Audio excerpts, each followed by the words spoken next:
저는 오늘 여러분에게 저희 어머니 이야기를 좀 해드릴까 합니다. 예쁘시죠? 저희 어머니는 제가 중학생 때 아버지와 이혼하셨습니다. 어머니가 이혼하실 당시 외가댁 가족분들은 어머니의 이혼을 완강히 반대하셨어요. 어느 날 저희 할머니가 저희 손을 꼭 붙잡고 이렇게 말씀하시더라고요. 지혜야, 너희 엄마가 이혼하고 나서 다른 남자랑 재혼하고 나면 그게 네 엄마일 것 같니? 아니야, 그 남자의 아내인 거야. 결국 저희 어머니는 이혼하셨고 지금은 재혼하지 않고 행복한 삶을 살고 계십니다. 시간이 많이 지났지만 저는 이따금씩 할머니가 하신 말씀이 떠오르고는 해요. 왜 할머니는 손녀에게 자신의 딸이 누군가의 아내가 될 것이라고 얘기했던 걸까요? 맞습니다. 지금까지 여성은 누군가의 딸이거나 아내이거나 엄마로만 불렸기 때문입니다. 저는 크면서 어머니에 대한 측은지심을 느끼고 자라왔습니다. 그리고 나는 젊은 세대이기 때문에 그렇게 살지 않을 것이라고 생각했죠. 그런데 성인이 되어서 사회에 나와보니까 웬걸요? 이런 사태가 벌어지고 있었습니다. 이들이 이야기하는 훌륭한 여성의 상이란 이런 겁니다. 아이도 숨풍숨풍 낳고 그런데 약간 모자라 보이면서도 항상 방긋방긋 웃는 여성들. 여성아 정치하자. 왜 여성이 정치해야 할까요? 바로 이런 처참할 정도의 불평등한 한국 사회에서 여성의 삶을 조금이라도 더 낫게 만들기 위해서입니다. 그것이 제가 정치를 시작한 이유입니다. 그런데 기존 거대 정당들에서는 여성 정치인을 그저 액세서리 정도로만 생각하는 것 같습니다. 여성에게 지역구 할당 30% 하겠다 이야기하지만 지난 19대 국회에서는 여성 국회의원 비율 20%도 못 채웠습니다. 그리고 그들은 이렇게 이야기합니다. 뽑을 만한 여자가 없었어. 근데 과연 그럴까요? 저는 살아오면서 훌륭한 여자들을 많이 만났습니다. 저는 중학생 때 두발자유 운동을 진행했습니다. 그러면서 저를 이끌었던 대학생 언니 때문에 즐겁게 청소년 운동을 할 수 있었습니다.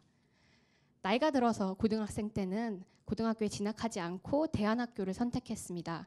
대안학교에 가보니까 담임 선생님도 그리고 교장 선생님도 모두 여자였습니다.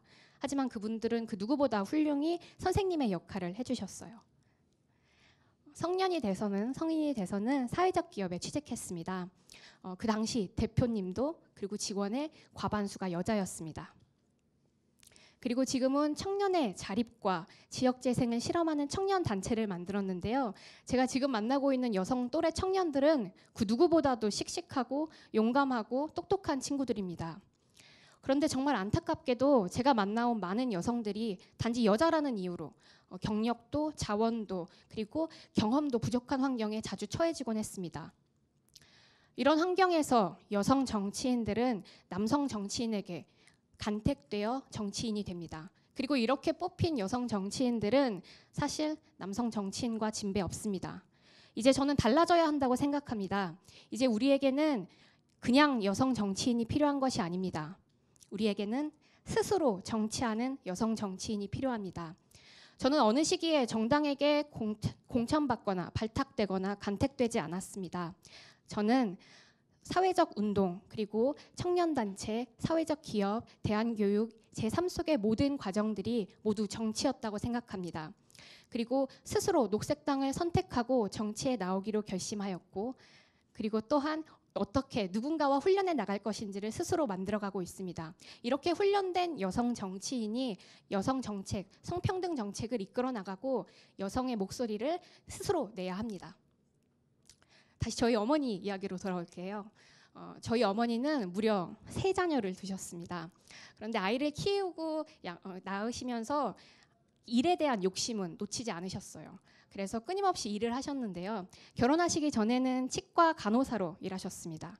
첫째를 낳으신 이후에는 치기공사로 일하셨어요. 그리고 둘째를 낳고 난 이후에는 빨간펜 강사로 일하셨습니다. 그리고 셋째를 낳고 난 이후에는 작은 부동산의 사무직으로 일하셨습니다. 3번의 출산을 경험하셨지만 한 번도 이전 직장으로 돌아가실 수 없었어요. 그리고 항상 밖에 나돌지 말고 집이나 돌보라고 이야기하시는 남편과 시부모와 갈등이 일어나곤 했습니다. 2016년 얼마 전이었죠.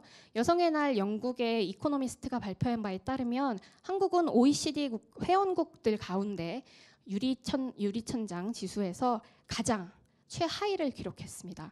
이거는 여성이 일하기 가장 나쁜 나라로 4년 연속 뽑힌 결과라고 합니다.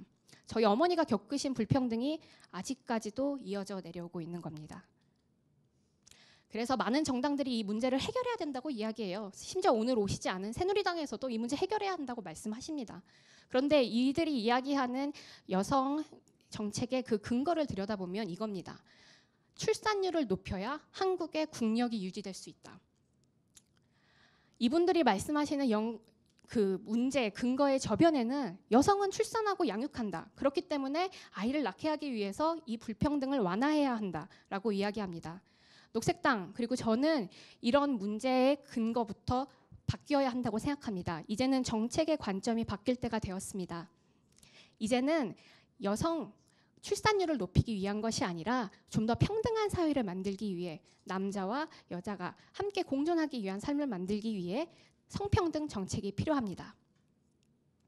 그를 위해서 저희 녹색당에서는 그동안 여성에게만 부과되어 의무인 돌봄 노동을 사회 구성원 그리고 정부가 나누어야 한다고 이야기합니다.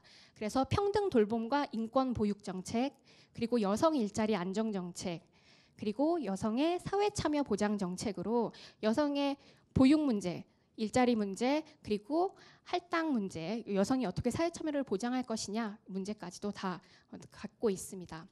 그런데 사실 오늘 많은 얘기는 듣지 못했지만 각 정당이 제시하고 있는 여성 정책의 상황은 굉장히 비슷합니다. 왜냐하면 시민들이 제시하시는 대안이 비슷하기 때문입니다. 그렇다면 저는 어떠한 정책인가도 중요하지만 과연 그 정책을 제시하고 있는 정당에서 그것을 내부에서부터 실천하고 있는가, 그걸 잘 지켜봐야 한다고 생각합니다. 19대 국회에서 여성에게 지역구 30%, 비례 50%, 여성에게 할당하겠다, 여성에게 권력을 넘겨주겠다고 이야기했지만 전혀 지키지 못했습니다. 이 약속은 한 번도 지켜진 적이 없습니다. 하지만 녹색당에서는 이번 총선을 대비하여 지역구, 비례 후보 다 합쳐도 절반이 여성입니다. 이것도 심지어 공천이나 할당 없이 여성이 자연스럽게 후보로 나와서 선출된 결과입니다. 또한 운영위원장, 정책위원장, 지역별 운영위원장, 주요 집행 책임자들이 모두 여성입니다. 그리고 현장 곳곳에서 활동하시는 현장 활동가들도 대부분 다 여성입니다. 그리고 정당 중 유일하게 여성이 과반 이상인 정당입니다. 여성이 많다는 것이 중요한 게 아니라 이렇게 여성이 주체적으로 정치에 참여할 수 있는 당내 문화가 만들어져 있다는 것이 중요합니다. 사실 이거는 한국 녹색당만 보이는 특성은 아닌데요. 녹색당은 90여 개의 나라에 있는 지구적 네트워크 정당입니다. 독일 같은 사례를 좀 들여다보면 독일 녹색당은 다른 정당들보다 가장 먼저 50% 여성 할당직을 실시해서 다른 정당들이 그 정책을 지킬 수밖에 없게끔 전이 효과를 냈었던 정당이에요. 한국 녹색당도 이러한 당내의 성평등 문화와 정책을 다른 정당으로 그리고 사회로 퍼뜨려 나가겠습니다. 그리고 사실 녹색당은 다른 정당들이 미처 담고 있지 못한 성평등 정책을 갖고 있는데요. 차별금지법과 그리고 여성의 임신 출산 보장에 관련한 법률이 그겁니다. 2007년 유엔 권고에 따라서 차별금지법의 입법 시도가 여러 번 있었지만 아직까지도 입법은 이루어지고 있지 않습니다. 그리고 그동안 여성과 성소수자를 향한 혐오 발언들은 끊임없이 이루어져 내려오고 있습니다. 이제 녹색당은 여성, 그리고 장애, 나이, 인종, 사상을 넘어서 이 성적 지향 모든 것까지 포함해서 차별하지 않는 차별금지법을 조속히 제정할 것을 약속드립니다. 그리고 또한 여성의 임신 출산 결정권을 보장할 건데요. 유엔이 이미 여성에게 이 자기 낙태죄 폐지를 하라고 권고한 지 너무나도 오래됐습니다. 이미 해외에 미국, 일본, 영국, 독일 다른 나라에서는 형법상 자기 낙태죄라는 것이 없고 사회 경제적 인공 임신 중절을 허용하고 있습니다. 그런데 한국만 여성이 모든 생명에 대한 문제들을 다 감당하고 있죠. 녹색당은 사회 경제적 사유 등 여성의 임신 출산 결정권을 보장하고 형법상 자기 낙태죄를 폐지할 것입니다. 이렇게 녹색당에서는 모두가 말하는 정책, 그리고 모두가 말하기 꺼려하는 정책, 그리고 실천하지 못하는 정책, 이 여성 정책, 성평등 정책, 이 세 가지를 모두 다 갖고 있습니다.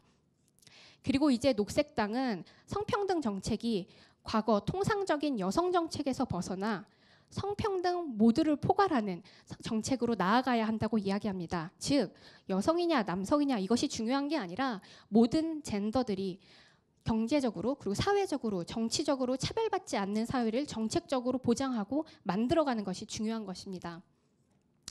얼마 전 여성단체가 각 정당에게 보낸 성평등 사회를 위한 25개 젠더 과제에 녹색당이 가장 좋은 호응을 얻었습니다. 참 이렇게 하면 자랑 같지만 녹색당은 문화적으로도 그리고 철학적으로도 정책적으로도 훌륭합니다.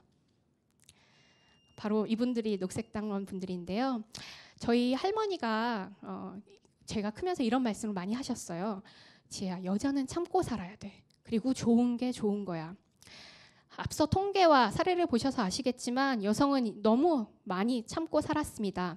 이제 그 문제를 소수의 여성 정치인이나 권력자에게 남겨둬서는 안 됩니다. 이제는 여성 스스로가 평등한 권리를 보장받기 위해서 밖으로 뛰쳐나와서 싸워야 합니다. 녹색당은 정치의 새로운 주체가 될 여성들을 끊임없이 정치판으로 초대할 것입니다. 그리고 그 싸움에 녹색당이 함께 하겠습니다. 감사합니다.